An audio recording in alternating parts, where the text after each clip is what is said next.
It is Wednesday, February 12th. The dust has settled. Philadelphia is no longer on fire, but we're still not forgetting that the Eagles are 2024 Super Bowl champions. Welcome into the Del Valley Sports Pod. This is your boys, CB and DG3, live here on a Wednesday afternoon. Dan, it's been 3 days. Like I said, the dust has settled a little bit, but I'm still riding to euphoria. Monday was the greatest day of my life, it felt. Sunday night was amazing. Talked to you directly after the game. Get laid on me. How you feeling? How you doing? Kick that dust back up into the air, brother. Let's run this. Let's talk about this game. I just watched it again for the first time with the commentary and everything, which was a lot of fun. And, man, excited for Friday to freaking celebrate and give it one last hurrah, quote unquote, with the team, with the players. The closest you get to feel to being close to the players and celebrating with the players, right? But, dude, 59, one of my new now favorite numbers. Super Bowl champions for the second time. We said it 3 times in 8 years.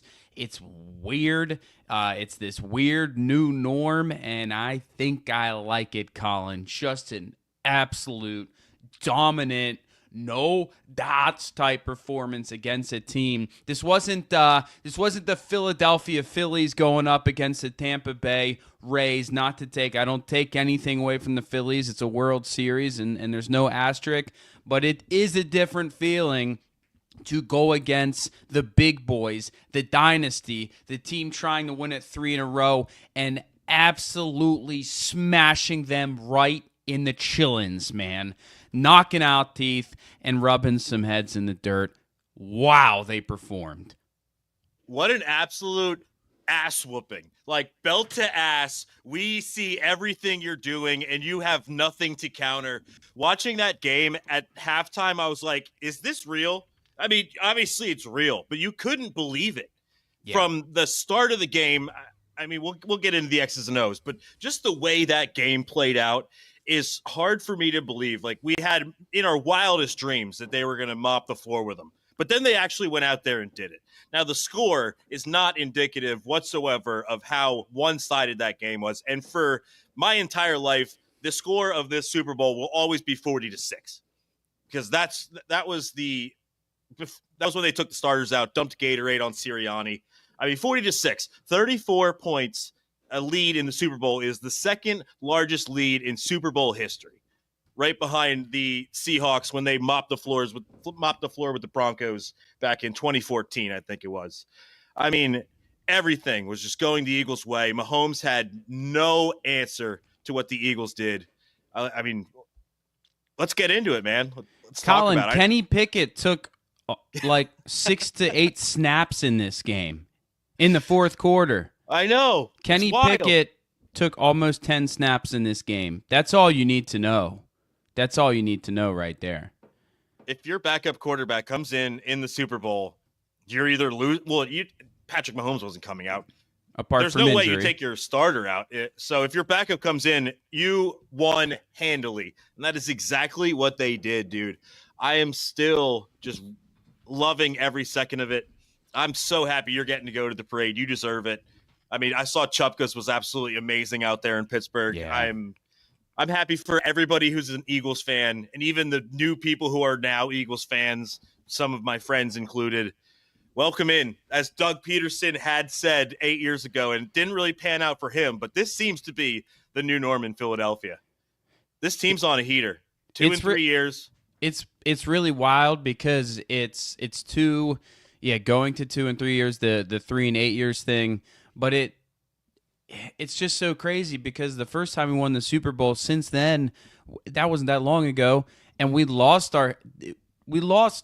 some of the biggest key pieces, including the head coach and the franchise quarterback. And to turn it around this freaking quickly is totally unheard of. They basically went through a rebuild after winning the Super Bowl. Yeah. And then turned it all back into 2 appearances in 3 years. And not only did they go through a rebuild after the Super Bowl when Wentz and Peterson, had their issues, even after last year, we were like, where is this team? Is that team that we saw in the Super Bowl 2 years ago, are they gone? Clearly not. Howie's been retooling like a madman. He deserves so much credit in this. But at the beginning of the season, we're like, I don't know how to feel. I mean, on paper, the team looks good. We have Barkley. Everything looks good, but we couldn't be sure because of what we saw at the end of last year. And now every doubt in the entire world, whether it was Sirianni, Hurts, anything about this team was silenced on Sunday in just an absolute euphoric celebration. I mean, by halftime, you pretty much knew the game was over. It really goes to show. So you're right. There was so much turnaround, and it was kind of like a mini rebuild. But it really goes to show the one thing that didn't really turn around, or the one thing that was consistent, goes to show you the value of having a strong offensive line, man. And if you have that build up, it can make, I would say, and you need, Howie Roseman has had unbelievable drafts. You see it. We've talked about it. You see it on, I hear it on podcasts. See it. The guys that he's drafted in the first several rounds of the last 3 to 5 drafts, they're all major contributors. But it helps speed along that process when you're at least consistent and not just good, but really talented up front. And part of that is also the consistency of the phenomenal coach that is Stoutland also being there. It's funny because when I think of that as being a staple and a priority and a philosophy for the Eagles, who's the guy that comes to mind who kind of brought that into the building originally? Who? It's Andy Reid, right? Andy Reid's the guy that brought that into the building. And it's just ironic that that's one thing that I think has stuck since his time. I think that's pretty easy to see. And it's funny that we beat Andy Reid in largely in part because of that philosophy, because we won that game largely because of both sides of the ball and the line. The offensive line was really good, and the defensive line, I mean, it was a 4-man rush basically the whole game. Just up front, we beat the guy that was so big on that philosophy of you got to be good up front. It's kind of funny. This whole Eagles era since 2000 or 99 when Andy Reid took over, it was beautiful to see. Now we have the upper hand, and it was a little bit sweet beating him for sure. But this all started with him, and the Eagles would not be where they are without him. Jeffrey Lurie obviously has a part, as does Howie Roseman. But you brought up the offensive line, and that reminds me of two things. One, this is episode number 65 of the podcast. Apropos the Lane Johnson episode, Hall of Famer Lane Johnson had a great game. It also reminds me that, just to remind everybody, we are now part of the Fan First Sports Network, so shout out to them. But, yeah, man, beat Andy Reid and Patrick Mahomes, two guys who were pregame being talked about as like, could they be the GOAT if they win this? Three in a row, 4 in 5 years, and they just didn't have an answer. The Eagles were heads and toes above and better at every aspect of the game. I mean, you brought up the defensive line. Did you know that they didn't sack one time? Blitz one time. 42, I had heard. Yeah. 42 plays, 0 blitzes, which I wrote down the 4th defense to not blitz in the next-gen stats era, which I think is the last 10 to 15 years. 4 teams in any game ever, and they sacked Mahomes 6 times, 3 turnovers. The defensive line was unstoppable, literally unstoppable. Yeah, by just looking at the pressure on Mahomes, you would not guess that they didn't blitz. And it, you know what, man? It's the pressure, and it's the pressure combined with the containment. A lot of times you'll see there will be really good pass rushes where 2 of the 4 guys get super deep and they both bull rush, but because they're not working kind of cohesively, yeah, they got into the pocket, but there's a wide open hole or gap for the quarterback to step into and make a play or run the ball. And I really think that we started to see it in the playoffs, and we saw it done really well against Washington, against Daniels, where they weren't just bringing pressure, but they were bringing cohesive pressure, meaning the whole line was working together so that even as they rushed, there weren't any big holes that opened up for the quarterback to step into and run. And two, there were just kind of like layers. You know, one guy would rush in, but maybe there'd be one guy on the D-line that kind of sits back. Not a full throttle quarterback spy, but is kind of seeing the potential openings and kind of spotting the other guys who are pushing a little bit harder. Just the cohesion up front was really spectacular, and that stuff is very much calculated, because if everyone just puts their head down and does their best rush, that's great, but a lot of times it can still, like I said, open up opportunities for the quarterback. They were just so in sync while also bringing so much heat, and Mahomes had to leave the kitchen because he could not handle that heat. And you know what, man? I remember even at the bar seeing it when they were showing shots of Mahomes and specifically the offense and Andy Reid on the sideline. And I remember thinking, this is the most defeated and overwhelmed I have seen Andy Reid look in a really, really long time. And then watching the film over, Travis Kelce looked dead, dude. He did. He had it was weird. He had like a blank stare for most of the game. And usually you would expect and think that the guy, the veteran on the team on the sideline, you'd see him like walking down the bench going, guys, all right, we got to get this going, and kind of talking and chirping and kind of keeping the vibes high. I don't know what was going on with him. It was kind of weird. He just had like a dead stare for most of the game, like he knew what was happening and there was nothing he could do about it. It was wild. That body language is – I'll give the Chiefs defense some credit.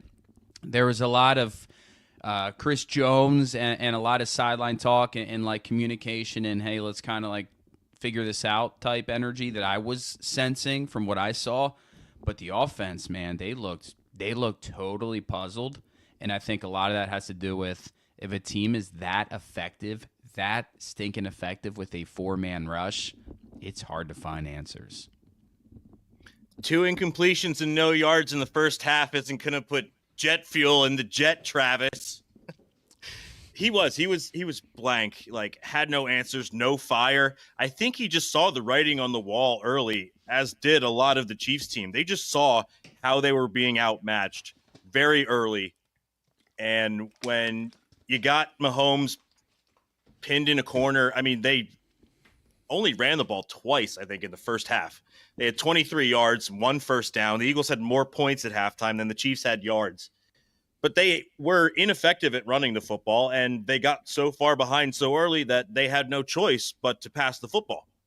And Mahomes, again, he had a terrible game, but it was completely because the defensive line was just in his face immediately.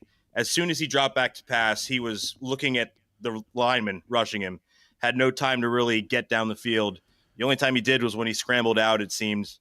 Well, and then when he did have time, he was totally flustered. You could tell it had a lasting impact on him because then there were plays where it's like, okay, you could have set your feet, you had time, but you could tell that he was rattled from the pressure that was happening for the majority of the game because that clock in the head is ticking, and you're like, most plays, I only have a couple of seconds, got rid of the ball, so that has a lasting impact, and I thought that between the pressure and just the mental impact of that pressure, that lasted the entire game, dude. Yeah, he was big time rattled, and that's not something we see Patrick Mahomes get ever. No. Ever. He's the guy that makes the other team rattled. And to see that scared kind of look on his face and just, absolutely twitching in the pocket, unable to really get anything going. How do you want to do this? You want to go kind of game script, talk about it? Is there anything else from a 30,000-foot view that you want to talk about? Let's talk of the game. Let's just real quick. I know we talked about how we both were looking forward to watching some of the national media. That was a lot of fun for me. That was a lot of fun watching all these scumbag, big mouth media freaking bums just sit in their chair and get the screen in their face and go, yeah, I was totally wrong. I'm wrong. And just watch all of them, almost all of them, there was still always going to be some schmucks that are, well, I was talking, Chase Daniels. I was talking in facts. No. I don't take any of that back. I was talking in facts. Shut your damn mouth, Chase. Screw him. Out on him. He was on whatever show he's on with LaShawn McCoy. LaShawn McCoy was like befuddled. He didn't have a response because obviously Shady's been an Eagles guy all year long. But watching these guys just eat their words, the Dan Orlovsky video was hilarious. And I gain more respect by the fact that they can just say, I was absolutely wrong. My criticism, my analysis was clearly incorrect here. I mean, this is a team that had 7 rushing touchdowns in the game at Nick Wright. Yeah, that was hilarious. Yeah, wrong. I watched every minute of that episode. This was a team that had 7 rushing touchdowns against Washington. And then they go and do the complete opposite against Kansas City. I mean, how dynamic is that in one game they can be 100%? It wasn't 100%, but mostly majority we just run the ball. And then the next game they go, we're not really running it too well today because of the way the defense is playing against us. We're just going to go ahead and throw for, was it 3 touchdowns?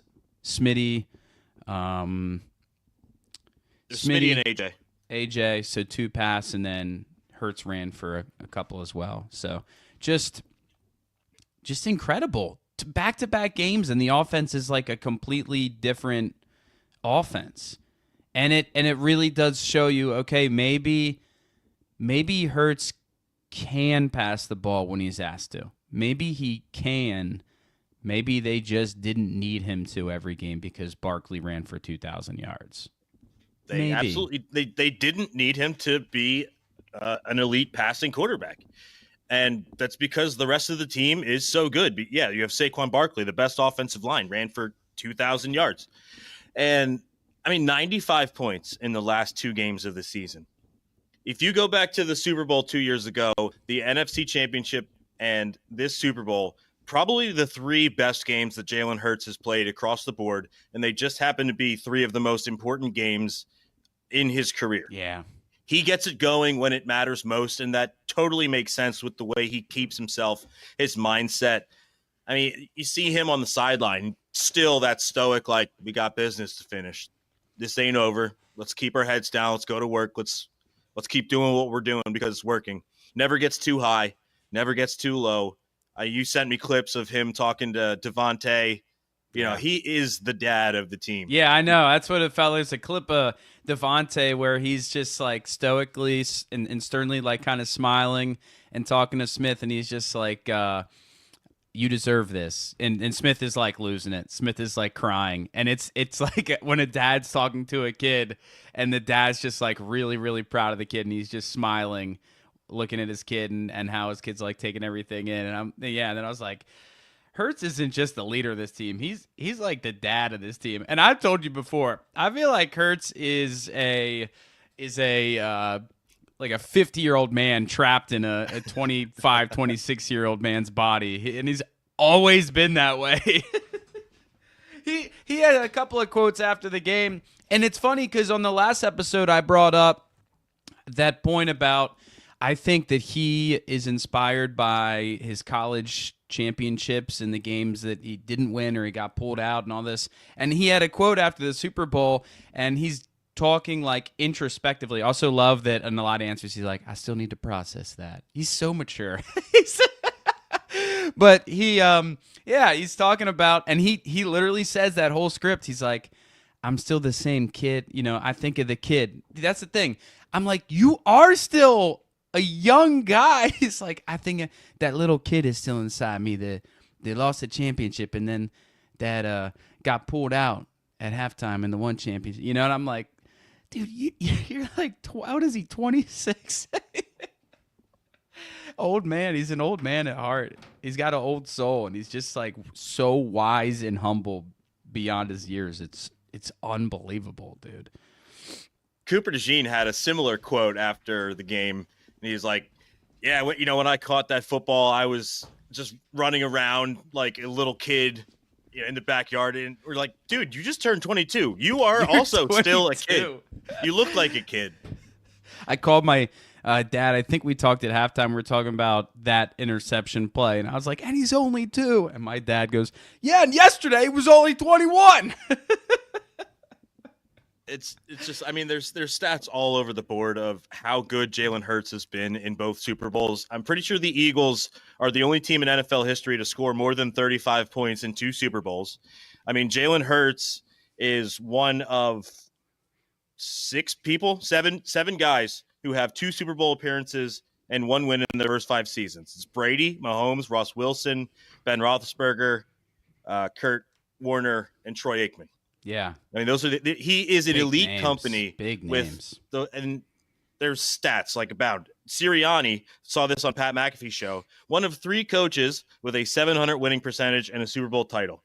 It's wild. The other 2 are John Madden and Vince Lombardi, as if those names mean anything. If Nick Sirianni's in a category with John Madden and Lombardi. Isn't that insane? Hilarious. It's incredible. But it's true. That's how ridiculous. That's crazy. It is. It's stupid. It shouldn't be that way, but it is. And that's not even like being a slight on Nick Sirianni. That's just like, we're talking about every coach ever. Nick Sirianni isn't like the third person that comes to mind on that list, you know? No, wow. He is only in his just completed his 4th year as head coach, but they've been to the playoffs all 4 years. Jalen Hurts has been to the playoffs all 4 years. Wow. I mean, he's got 1 Super Bowl title and 2 appearances in his first 4. He is on track to be the greatest quarterback in Eagles history. We can talk about, the future when it gets to it, but still. And let's ride this. So I got 2 questions. I want to ride this Nick Sirianni thing a little bit. Let's get into that. But before we do that, did you spend some time watching the media at all? Did you get any satisfaction out of that? The national media? Yeah. Yeah, I definitely turned on Nick Wright's show and them just clowning him with all of the Chiefs red and the party popper and confettis, and every 5 minutes they're bringing in something like Chiefs band or whatever. That was absolutely hilarious because I'm pretty sure Nick Wright is originally a Kansas City guy and has just that makes it worse. That makes it worse. He started his career in the Kansas City Midwest media. And to get to where he is now, good for him coming from a very small market like that. But he did nothing but just slander the Eagles all year, gave them no shot to win this game, said that Hurts wasn't in the top 15 of quarterbacks coming into the year, said that Saquon Barkley wasn't going to be an impact player for this team. He got so many things wrong this year about this team. And that's what happens when you're a national media member. You have to pay attention to 32 teams. You don't really see the intricacies, the ins and the outs, the microscope level that, you or I or anyone else who lives or diehard Eagles fans. We see how good this team was all year. I mean, dude, they were 18-3. Okay. And they only lost 1 game when they were at full strength, and that was the home opener. And I had a revelation today. I was at the first game of the season at the Link, and I was at the last game of the season at the Link. And what a damn arc it was. Yeah. To see them lose like that on Monday night in their home opener and then see them wax the ass of the Commanders en route to the Super Bowl was just so fitting and fulfilling as a fan. Because I remember walking out of that stadium destitute. I was just like, what did we just watch? Are we going through 2023 all over again? Thoughts crept in. And then from your wedding day, the bye week, I mean, they went 16-1 and only lost that 1 game because Jalen Hurts was hurt. So another good point that I want to bring up, something you just said, but just to put a bow on it, the whole take that he had where he was saying that the Barkley thing wouldn't work out is just at its core a really freaking stupid, uninformed take. You put one of the best, most talented running backs on a team that objectively has been a top 5, top 3 offensive line for a while now. That was just objectively like a hater take, in my opinion. That's just asinine. That just doesn't make sense at all to me. You know what I mean? Yeah. What It's just trying to be that's just the a loud stupid voice. take. Yeah, that's just, and that's why I don't like watching shows like that. That is not at all an objective, or that just doesn't make sense to me at all. It's just you're Borderline saying, clickbait. yeah, exactly. But I wanted to get into the Nick Sirianni thing, and I think there's a lot of points to be made. And I want to talk specifically now a little bit about the game itself and things that Nick Sirianni did in the game, and then just kind of we can go offense, defense, plays, stuff like that. But you said it right now. I think this is a thing that we judge coaches on heavily all the time. We used to do it with Andy Reid all the time, and it's still something that they talk about with Reid and some of the best coaches. Some of the best coaches, they look at the record and what happens after the bye week. Is that not true? Yes. It's a time to reset. It's like a halftime, but for your season instead of just a singular game, right? And that's a thing that I think we used to talk about all the time with Andy Reid and guys like Bill Belichick. Is that's kind of the reset button where you get a little bit more time to analyze everything, to make some changes, and then let's see like what your team really is all about. And it's funny because it was a bad get that the Eagles had their bye week so early in the season. That was something that was on papers like, man, this stinks. This is so early on. We aren't going to have any chance to get rest later in the season. How big of a win was that for us? How huge was it? After that bye week, nobody in the building was the same. And that's a testament to Nick Sirianni. Straight up. Yep. And that's what elite coach that's elite coach shit right there, in my opinion. Yeah.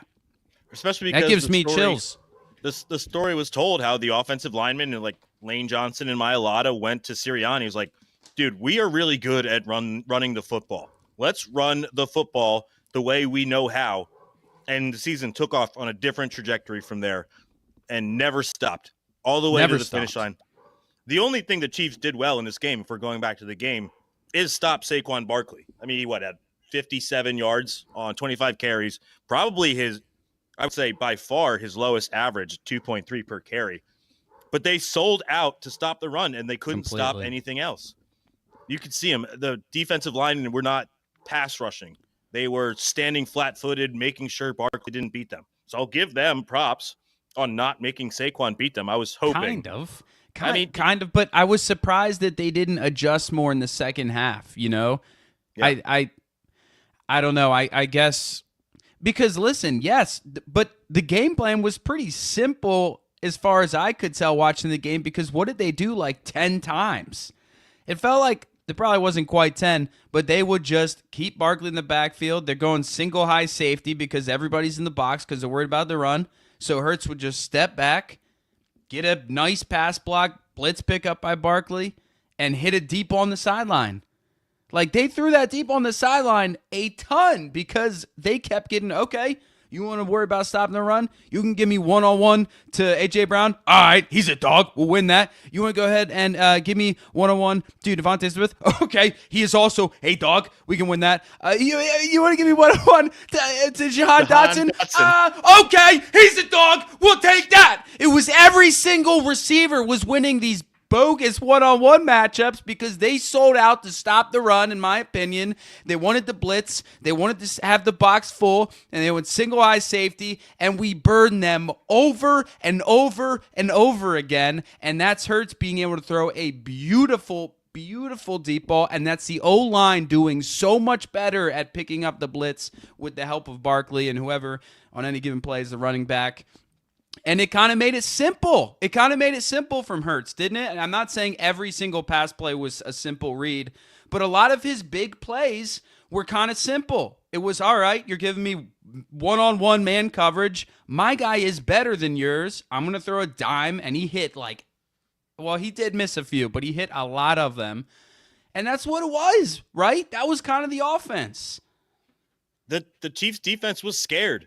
They knew that if they dropped back in coverage that Saquon was going to take one to the house, or if they tried to rush the passer that they'd probably get him out in space, or what happened time and time again, as you said, is like they got one-on-one outside the numbers. Jalen Hurts has proven that he is elite at throwing the deep ball to the back shoulder outside the numbers.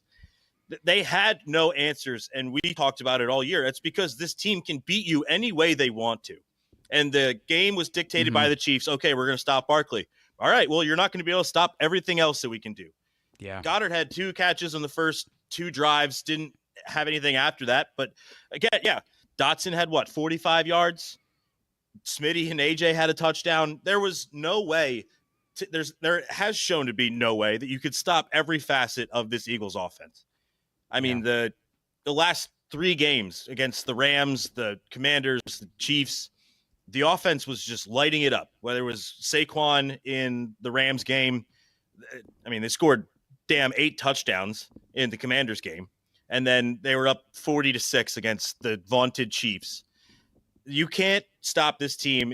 They've shown it all season, and what a culmination in this ass whooping, man. It's still fun and amazing. It's surreal to think about. Nick Sirianni, we said it, was going to need to coach aggressively, and he did. It's kind of gets lost in this game because the score had such separation, but he was aggressive. He was aggressive early on. It was the first Eagles offensive drive, if not the first. Yeah, I think it was the first one. The 4th and 2 deep ball to A.J. Brown. Yep. Yeah, the play doesn't count. They call a PI.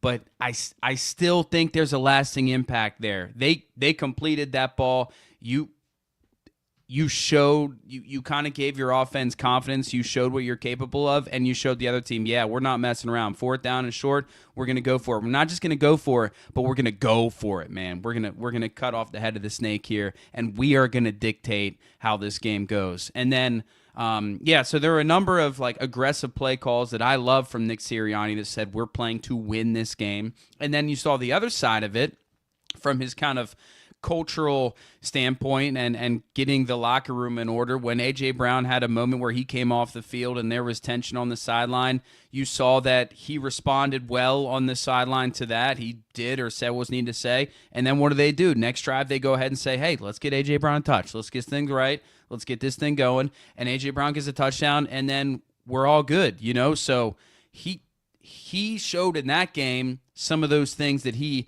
can bring to the table and has been bringing to the table certainly since that bye week mark point. Yeah, and, that penalty on A.J. Brown was just absolute crap, and then the penalty on Goddard was an absolute bogus call too, but it was a makeup. And that was the way that we started the game, and I was really like, really? Really, this is the way this game is going to go? We're going to have a penalty fest? I think the referees wisened up after that. It was like, okay, we need to not make this about us. But I think a lot of credit goes to Sirianni and Kellen Moore, who, see you later. Thank you for your service. Appreciate you getting us a Super Bowl. They did stay true to the run. They could have given up running the football because Saquon wasn't getting any traction, but they stayed true to it. They made the defense be honest, which allowed them for the entire game to be able to throw the football to anybody who was open on the field. Yeah. And Hurts did a great job at pocket presence.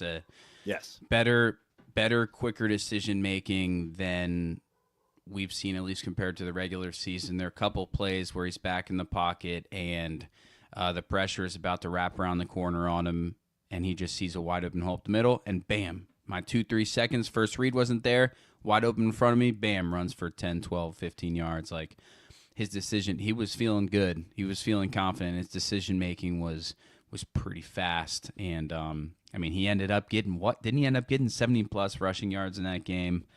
72 yards. A beautiful dominating tush push in that game. Just had everything. A perfect Jake Elliott game and a 16 points by our kicker. Jake Elliott, 2 first names. We were cracking up and we were in the bar. It was kind of late in the game, so the game felt like it was probably over anyways. But what was up with them getting a flag on every single field goal? I think. I don't know what was up with that. What was that? I don't know. But the one pushed the one kick back to a 50, and you're like, oh no. Here's going to be the one blemish for Jake Elliott. Thank God it wasn't. He had an amazing it. game. We gotta give him props. He came up he came up big. But I mean, the first drive, obviously, you have the penalty, and then Chiefs get the ball, do nothing with it on 4 plays.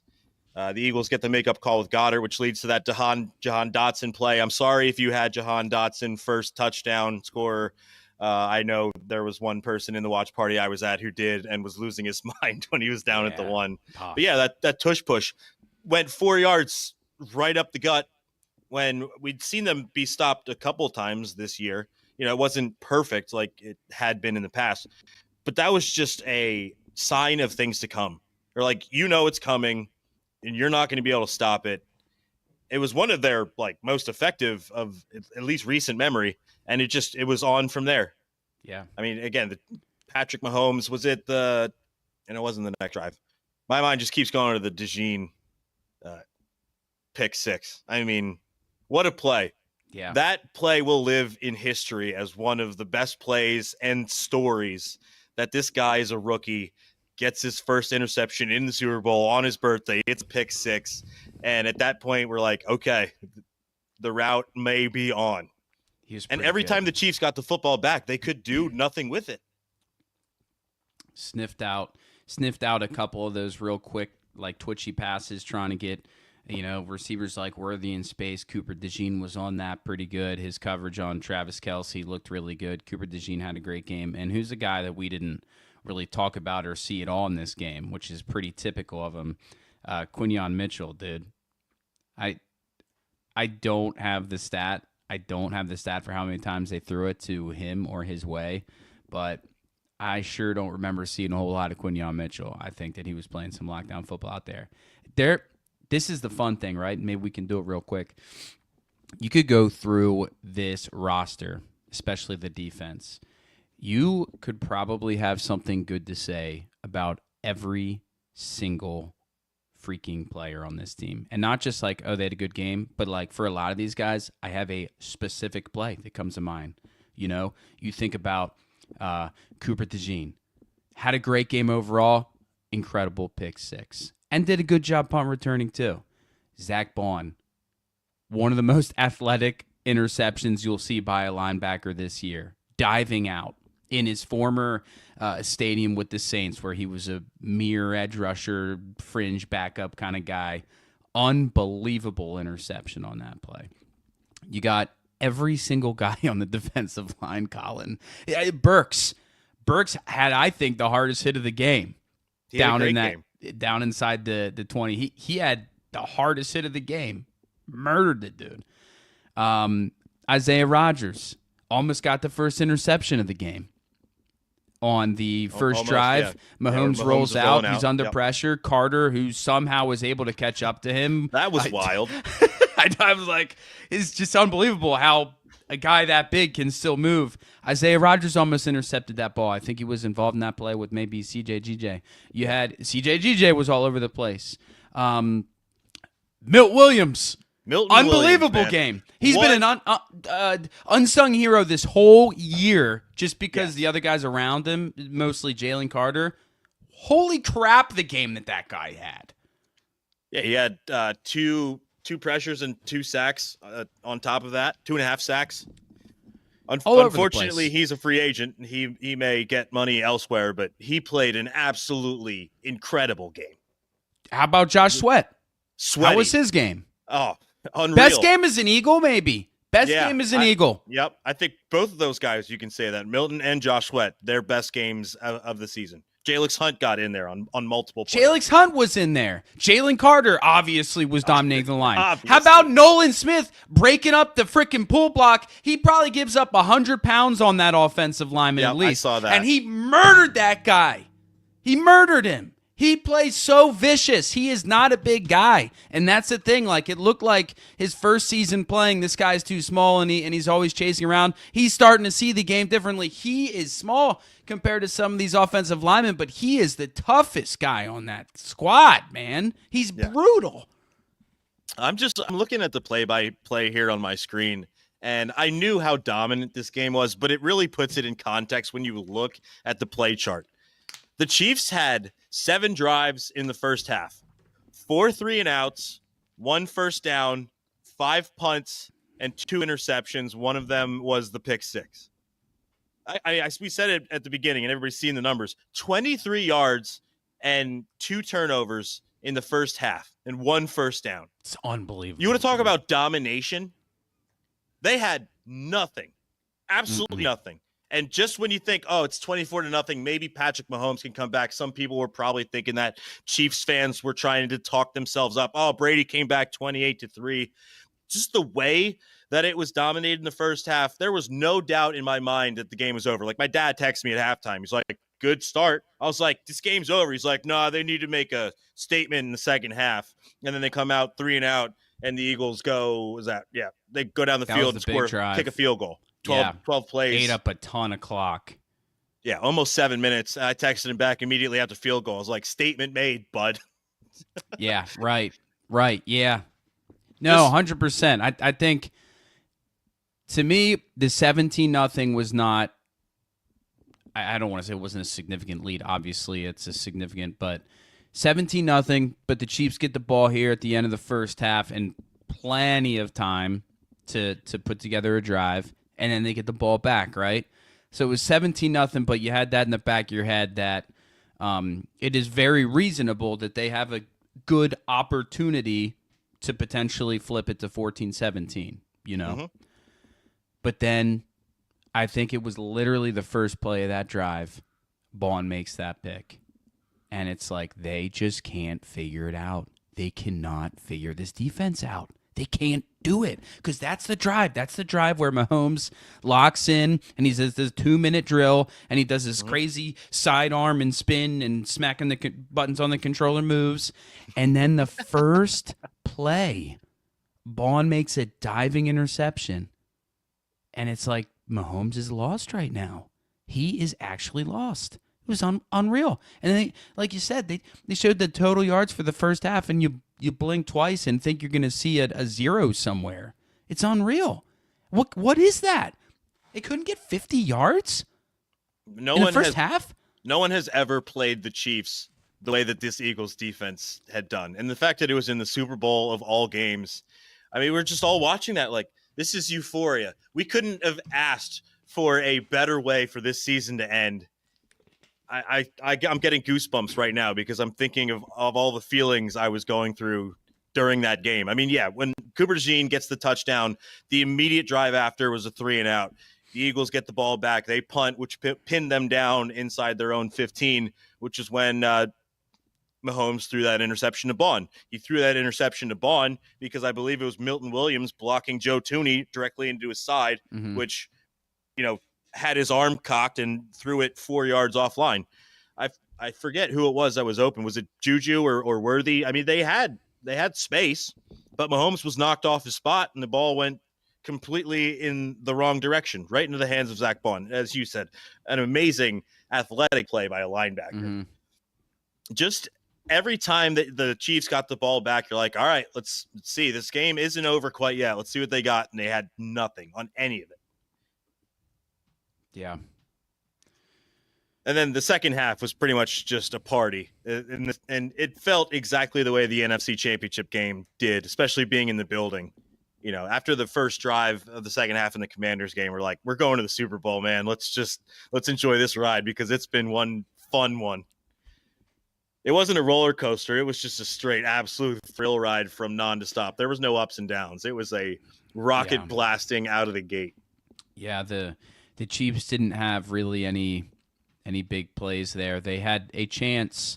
They had a chance with Hopkins, and I remember seeing one view there, and this was at the end of the first half when the Chiefs were having a drive. And I saw one view where it was like, that could have been a little bit of a better pass, but that was weird. Hopkins, who's been one of the best receivers in the game, over the course of his career. And I think that he's like the receiver that's still the receiver still in the league with the most receiving yards. Active receiver with most receiving yards in his career, I think, is him. What a wacky effort to catch that ball in wide open space. That was just again maybe showing a little bit of the feeling of defeat Mhm. that the Chiefs were dealing with, because this is a guy that has caught hundreds and hundreds and hundreds of balls, and he just looked like that was the first time he had ever been thrown a ball before. It was weird. It was weird to see that, man. I heard it said earlier this week, and there's a saying in the NFL: when your quarterback gets hit, everyone feels it. And I think Travis Kelce and DeAndre Hopkins were two of those players that were feeling it. They were seeing their quarterback just get mauled when he's been borderline unstoppable for the last 7 years. Mm-hmm. And you got to think, I mean, Patrick Mahomes has been to a Super Bowl 5 times in 7 years, and the other 2 times he didn't, he made it to the AFC Championship game. Unprecedented run. And again, we haven't seen the Brady Super Bowl when they beat him. You know, they beat him up pretty bad, but he still played like a good game. Like he didn't have a bad game, but this game, I don't even know what more to say. He was scared. This Eagles defense, He was shaken. He was. Vic Fangio, man, the culmination, the pinnacle of his career. I'm thankful he finally got a Super Bowl. That man deserves one. He outmatched Andy Reid. Not a lot of times you see that. And Spagnuolo had no answer to what the Eagles could do on offense. I just don't think that Spags had the personnel to stop the Eagles' offense, because I don't know that he made – it didn't feel like he made any big adjustments, really, because I think he knew that he had to worry about stopping that run game all game long. And I think it felt like he just kind of thought, I got to trust my corners to kind of hang in there and win one-on-one. Trust my corners / trust that the pressure will be fast enough that they won't have to cover these receivers for that long. But, I mean, there was one pass play to A.J. Brown on the sideline. It was for, like, I want to say a 15-yard gain. I can't remember if it was on a third down or not. But, I mean, A.J. Brown just, like, it felt like he just walked down the sideline. He didn't do anything crazy. And then when the ball came, he just kind of turned around, and the whole time the defensive back was just befuddled. And he didn't even do much. He was bigger, stronger, and more like relaxed than the defensive back. They just couldn't hang with him, man. They couldn't hang with these Eagles receivers. And what I'll say about Vic that I was thinking about the other day, Vic's been in the league for, do you know how many years he's been in the league? It was since like 1986, I think. It's like 38 years or something like that. 38 years. He's an older guy. He's been in the league for 38 years. And Pennsylvania guy, no less. Pennsylvania guy. And for all intents and purposes, it sure seems like he's much, much more. He's of an old school guy. You know, he's an old school guy. He's tough. I'm sure he can be complimentary, but he seems like more of your classic old school black and white kind of coach. And in a league and in a day and age where all of these teams are hiring the new, young, modern era type coach because they can connect with the players better and they have a new way of doing things that works better with this new age player and young guys. Vic, here he is coaching a team full of young guys, full of young superstar guys. And he is finding a way to form bonds and form connections and form trust amongst him and them and amongst the entire defense. And I just think that that's really interesting and really cool that you bring this guy in his first year, an old school coach, is able to still find ways to kind of connect and glue with his entire defense, which is mostly very young guys, to the tune of a 22-year-old catching a pick six in the Super Bowl, to Jalen Carter, to Mitchell. I think that's really cool and, frankly, really impressive. Yeah. Vic Fangio, I mean, there's a quote from the beginning of the season that he went to the defensive line and was like, you guys don't know how to work hard, and that's not your fault, which is a complete indictment of the way the defense was coached last year when you had Sean Desai and Matt Patricia making the calls. And the fact that this defense went from inept at the end of last year to dominant and impenetrable is a total testament to him as a coach and then also Howie and the way he's been able to construct this defense of young, amazing talent, guys from Abilene Christian like Jalix Hunt. He's getting the guys that everyone says he could get and somehow gets them, like Cooper DeJean at 40. That might go down as one of the better or best second round steals of all time. Everybody was saying, like, oh, Cooper DeJean's a stud, and he falls to us at 40. Jalen Carter fell to us at 9 or whatever it was, circumstances aside. All credit in the world to Howie Roseman, the way this team has been constructed, especially as we talked about earlier, what it was like in 2019 and even 2020. It was just really, really bad. A lot of Pennsylvania love in this game. You know, Vic Fangio being from PA, Penn State put out a post today. It's like Saquon and Jahan, best in PA from the Lehigh Valley, stay in PA, won in PA. I want to say a couple of things about Jalen Hurts while I have them on the top of my head. Most rushing touchdowns by a quarterback in postseason history already by 2. He has 10. That's crazy. Steve Young is next with 8. They showed that graphic during the game. He has 10, so he has a commanding lead. Yeah. Now, say what you will about the tush push, it's still a rushing touchdown. Mm-hmm. This isn't a tush push. We saw Josh Allen run it very unsuccessfully against this exact team. Yeah. So you can that is all you need to say. The conversation we had more of it last year where it's like, well, anybody can do that. No, not anybody can do it. Just look at this game compared to the Bills game and look at the Bills who tried like 2-3 plays in a row to get it and couldn't do it. Yeah. Also, Jalen Hurts rushing. Only quarterback to run for more than 70 yards in a Super Bowl, and he's done it twice. 7 running backs in the hit. This is per Reuben Frank. Obviously, he always has his amazing stats. Mm-hmm. Only 7 backs in the history of the NFL have run for 70 yards in more than one Super Bowl. And Hurts is the first time to do it since Joseph Adai, of all people, when he was on the Colts against the Bears and Saints. Wow. That was not a name that I was expecting to see in my research today. Joseph but Adai, again, the other thing that we didn't touch on was that throw to Schmitty. Man, people want to say like, Jalen Hurts, can he really throw the dime over the middle? Obviously, he's really good on the outside, but that was a picture perfect pass. It really was. 56 air yards, I believe it was, right in his hands in stride. That was what blew the game wide open. That was the second half. Yeah, that was what blew the game wide open in the second half. Put him up 34-0. Yeah.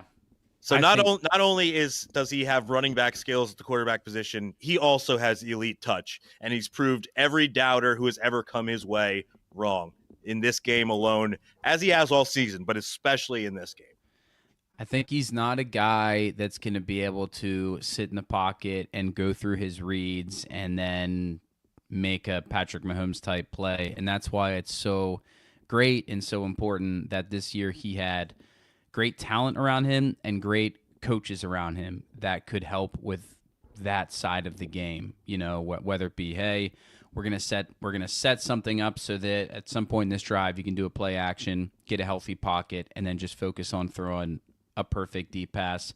Whether that's, hey, if this first guy, second guy's not there, just put your head down and run. I think that Kellen Moore, did a good job at kind of simplifying things so that he can just focus on what he's really good at.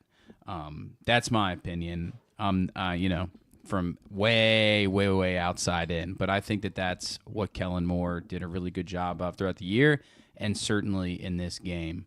Like I said, when I watched that offense, it didn't necessarily look very complicated. It looked kind of, to me, very straightforward in the sense of this is how the defense is playing us. To your point earlier, we're not going to give up on the run, but we're going to take these shots because when you have A.J. Brown one-on-one coverage, you throw it to A.J. Brown. And that's also not taking away anything from Hurts because he had unbelievably accurate passes. And when he has a clean pocket and he can truly step into that throw, you saw the throw where he threw an interception. Mm-hmm. What happened on that play? He gets hit. He didn't get the follow through with the throw, and it fell well short of his receiver. When he has that pocket, man, he has shown that he can really launch a nice ball to those guys. The Smith pass was unbelievable. the name of the game is maximizing the potential of the players that you have, and you're never going to have a all-star roster. This might be as close as we ever see because of the amount of youth on this team. But they allowed Jalen Hurts to play the best game that he could and put pieces around him to maximize his potential and let him play to his utmost ability.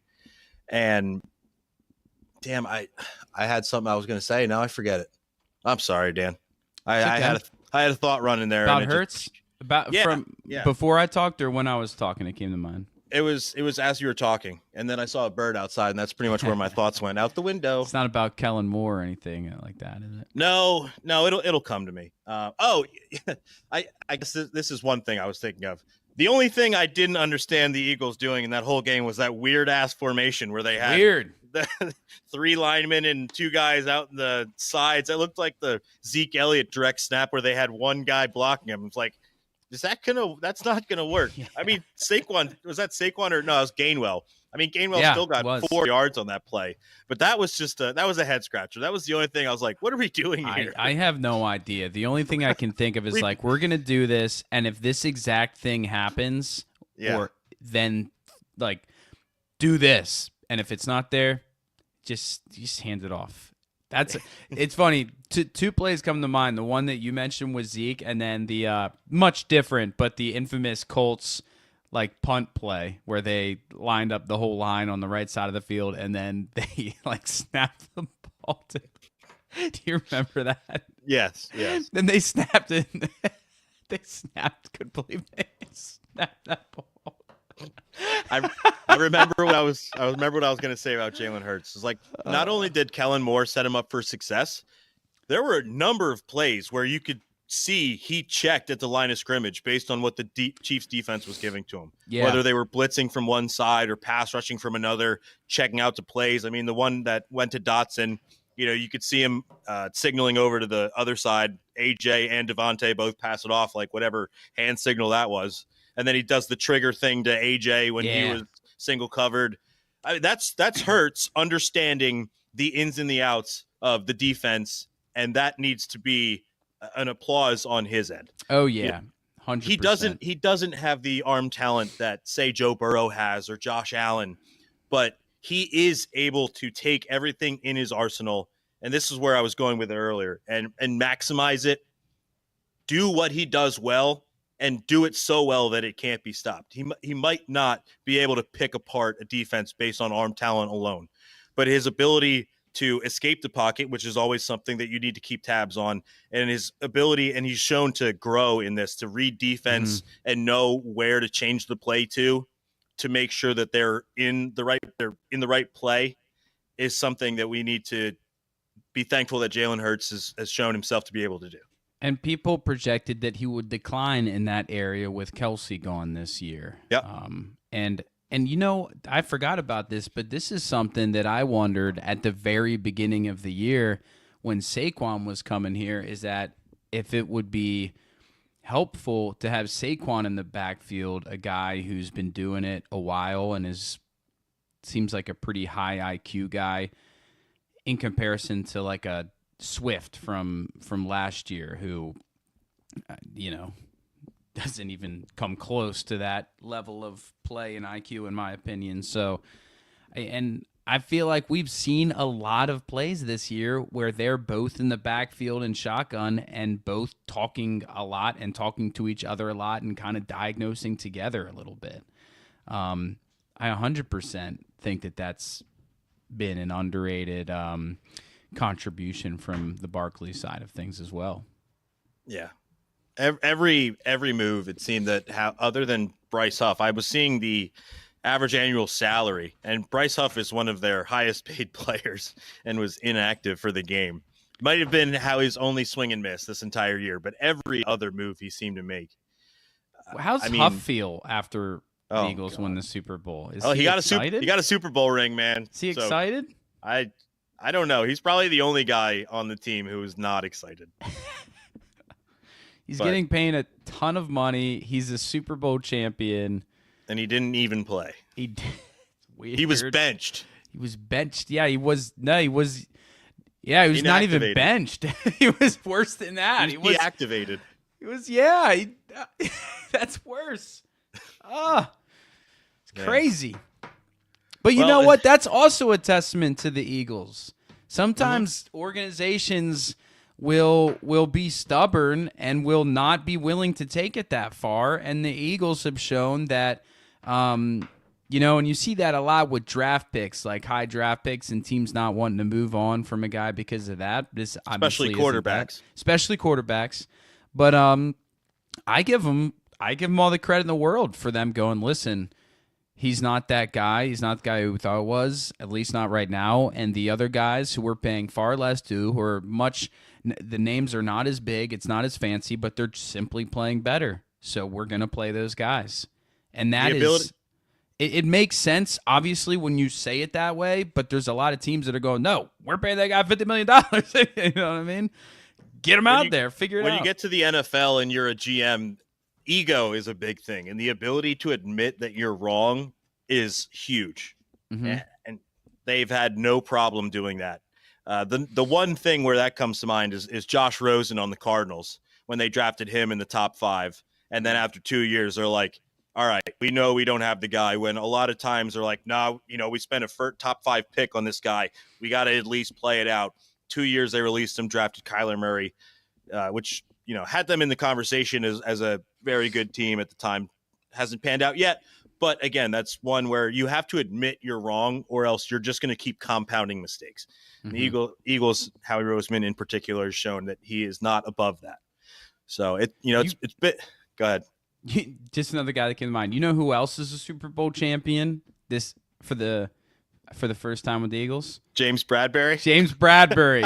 And you know what? I'm happy for him. I am because too. of what happened the last Super Bowl. Obviously, last year he's washed now, but I'm happy for him because of how that last Super Bowl went and how we all would agree that we didn't think it was his fault. We thought it was a brutal call. So I am freaking happy for Bradbury. And from what I've heard, he has been a great guy, a great locker room guy to the young guys. I've heard nothing bad about him as far as that goes. Nothing at all.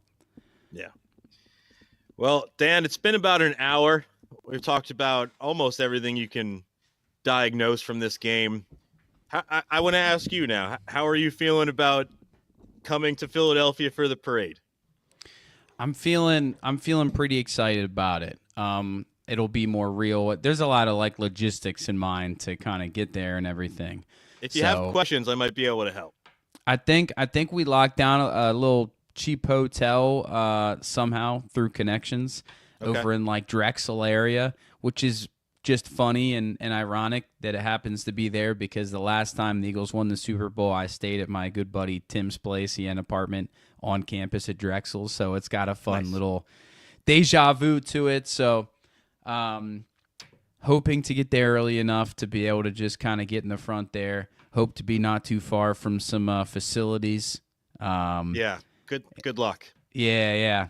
Last time we were close to the facilities. That's good. Yeah. You were at the last parade. Is that correct? Yeah. Yeah, it's gonna be fun. Unfortunately, I've had plans made for about a year now, and I was already planning on being out of town tomorrow night, so I will not be there. But I will be watching every single second of that. Who makes the big speech? Who makes the big speech in this one? Who makes the memorable big speech? I mean, obviously Sirianni's going to be up there, absolutely just exuding his most hype ability, whatever you want to say. He's not going to act like a clown, but he's going to go full Sirianni, sideline Sirianni, nodding at the camera, what have you. Gonna shave his head. He clarified he buzzed his head. He didn't shave his head. Yeah, he shaved it. Come on, dude. We all saw it. Obviously, Hurts is going to say something. Me personally, I think Mailata is going to give one hell of a speech. I mean, every time that guy talks in the locker room, people listen. He is so eloquent in what he says, and it's impactful. I think he's going to take the cake as far as the players who are up there speaking. I'd say Landon Dickerson might be up there too. I'm going Landon Dickerson. Landon Dickerson's going to make a passionate ridiculous off the chain speech that's going to get everybody going. And my dark horse, BG, that's a good We can't call. forget BG. He's going to be up there. He'll be hype. I don't know how big he is on like making a big, powerful speech kind of thing, but obviously. No, he's going to be the hype man, just like He's yelling gonna be into the so microphone. The dark horse? Oh, you know who else is going to be like BG? CJ GJ is going to be he might be a little hyped up, a little wild. He's a little You wild. think he's going to get on the mic? Because I think there's only going to be 7 to maybe 8 players. I feel like a lot of people got the chance to say something last time. CJ GJ is notably a very vocal person, I would say. I feel like CJ is going to be one of those guys who comes up for like a minute and just spits off absolute gems that we're going to listen to on radio for years to come. America's birds! Yeah, that's what he's going to do. He's going to come through with a couple one-liners, probably an F-bomb, and then Yeah. Dickerson too. He's gonna do a couple little healthy curse words. It'll be fun though. My dark horse, because I really don't know how he will be, but he's gonna be behind the mic. Jalen Carter,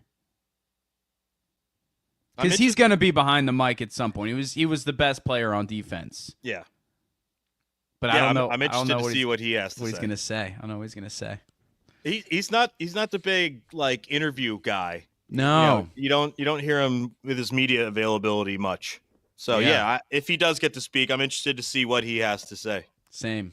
I'm definitely gonna miss being at the parade, and I know you called me out on it pre-show. I can't be a spoiled fan saying that I was at the first one. I'm okay with being in this one. You started to say that, and I do not like that. I know, but I believe this with every ounce of my core. There's going to be another parade within the next few years. I'm saying it right now. The new norm is here, man. I just feel like saying that is spitting on the Eagles fans who waited 52 years for a Super Bowl, and I'm just not willing to do that. I know. If I hadn't made these plans a year ago, which I always have plans for this weekend, then it would be a little bit different. And it's not just me. You know, I have other people who these plans are coordinated with. So I am sorry, but I will be there in spirit, and I will be, whether it's at the bar, on my phone, at the cabin, I will be locked in to everything that goes in. I know it. I am bringing a Sharpie and my copy of Inner Excellence, and I'm just going to pray that A.J. Brown is giving out high fives. Yes. That's my goal. Where are you planning to watch it? Like probably along the route? Probably pretty close to the end of the route. That's kind of what we did last time. Yeah. That's where I was. I was at Logan Square last time, which was awesome. It took forever for them to get there.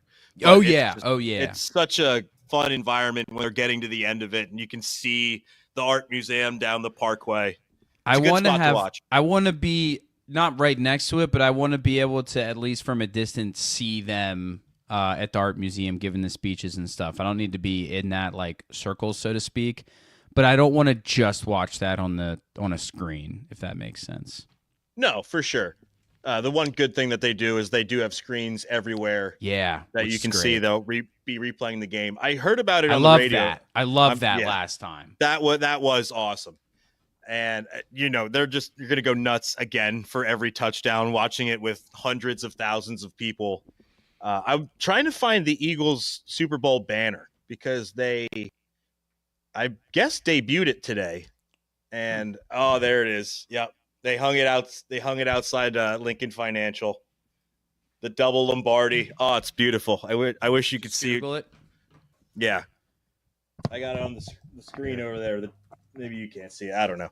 The double Lombardi. It looks beautiful outside. And I know we have all off season to talk about it, but one thing I want to bring up right now because it's already been a talking point.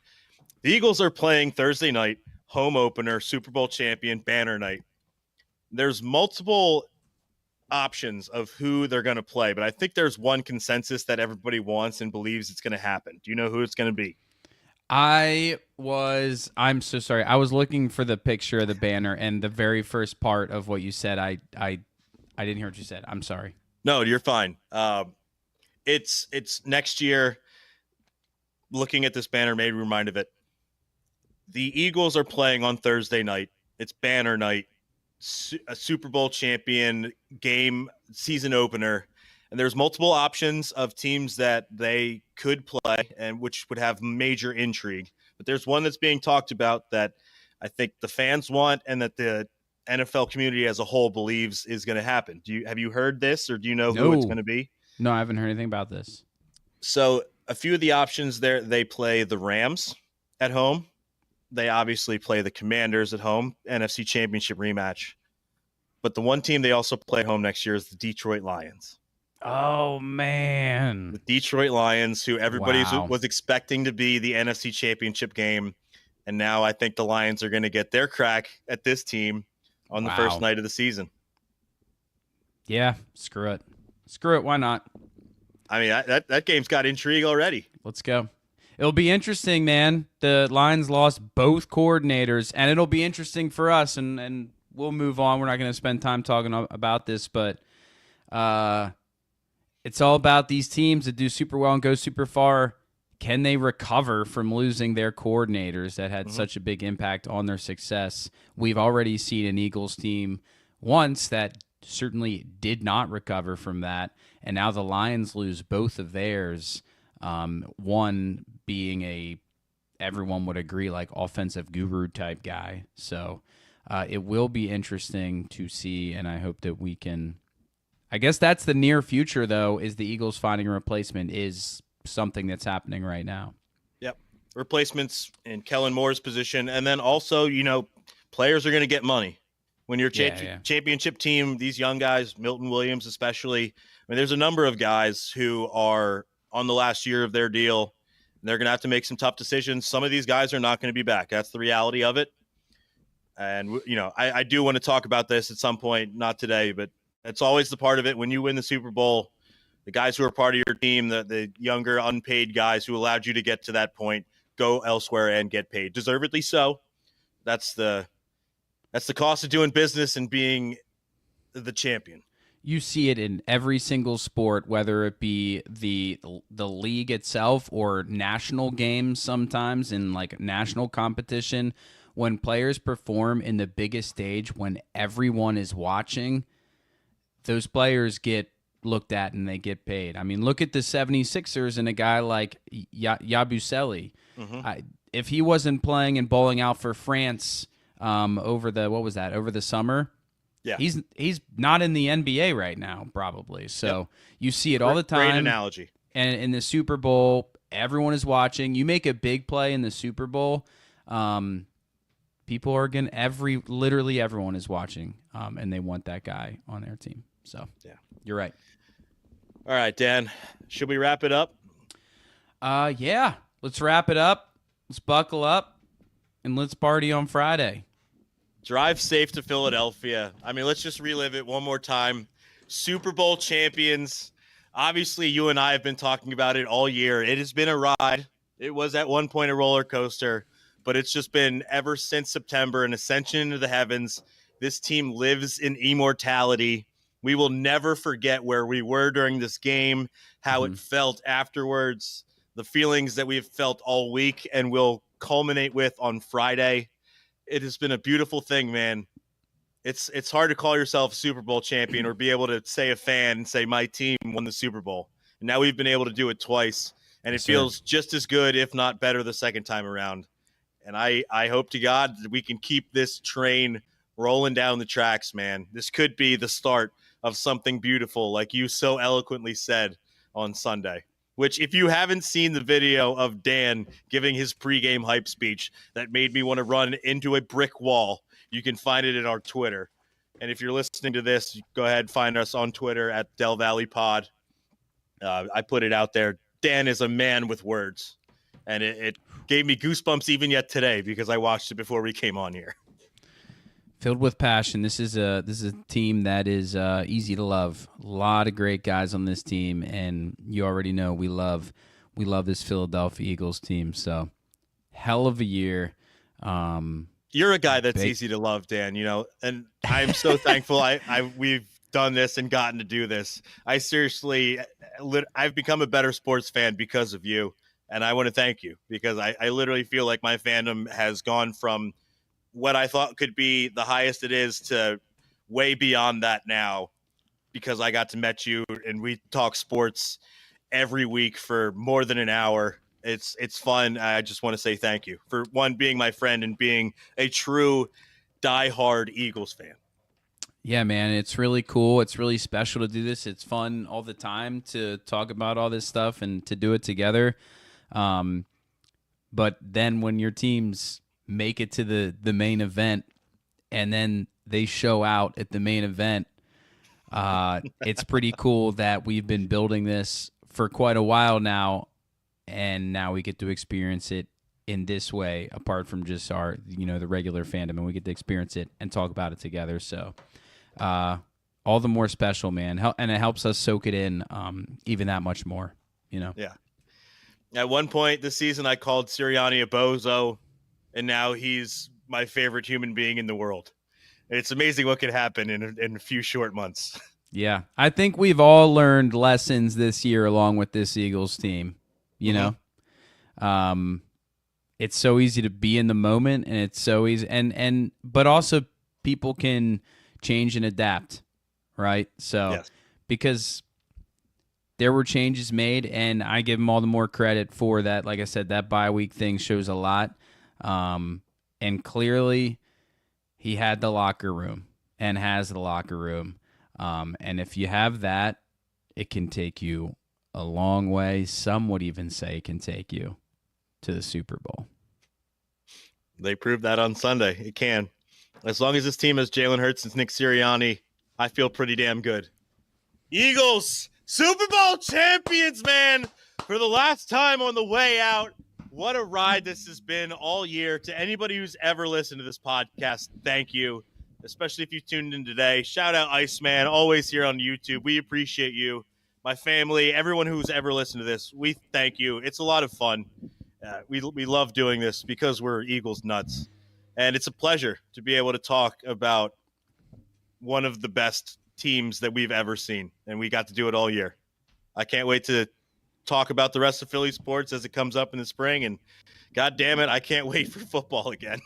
I know. But until then, go Birds, and we'll be back. We'll be talking, like you said, other Philly sports, other happenings, and other things that are going to be happening, whether it be the Eagles news as it comes out, and Philly stuff, and Flyers, and Sixers. And we'll talk about the Sixers.